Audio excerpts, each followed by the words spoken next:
5টা মিথ্যা কথা বলো আর 20,000 টাকা জিতে নাও। 5টা মিথ্যা কথা বলো আর 20,000 টাকা জিতে নাও। এইটা কি সত্যি নাকি ভাই? হ্যাঁ ভাই, এটা একেবারে সত্যি কথা। ঠিক আছে, আমি মিথ্যা বলবো, বলেন কি বলতে হবে। শুধু আপনাকে 5টা মিথ্যা কথা বলতে হবে। যদি আপনি 5টা মিথ্যা কথা বলতে পারেন তাহলে আমি আপনাকে 20,000 টাকা দিব। সত্যি? হ্যাঁ, কিন্তু আমার একটা শর্ত আছে। যদি ভুলেও আপনি একটা সত্য বলে দেন তাহলে আপনি আমাকে দিতে হবে 500 টাকা। হ্যাঁ চল, ঠিক আছে, এই নে, আগেই নিয়ে যা 500 টাকা। আর কি প্রশ্ন করবি কর। প্রথম প্রশ্ন হলো, বাংলাদেশের প্রধানমন্ত্রী কে? বাংলাদেশের প্রধানমন্ত্রী তো আমার বন্ধু। দ্বিতীয় প্রশ্ন, সালমান খানের কয়টা বউ আছে? আর সালমান খানের তো 10টা বউ।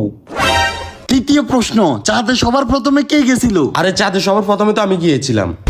ওহো, মনে হইতেছে তো তোমরা 20,000 আজকে নিয়ে যাবে। চলো, তোমাদের 4টা প্রশ্ন হয়ে গেছে, আর একটা আছে শুধু।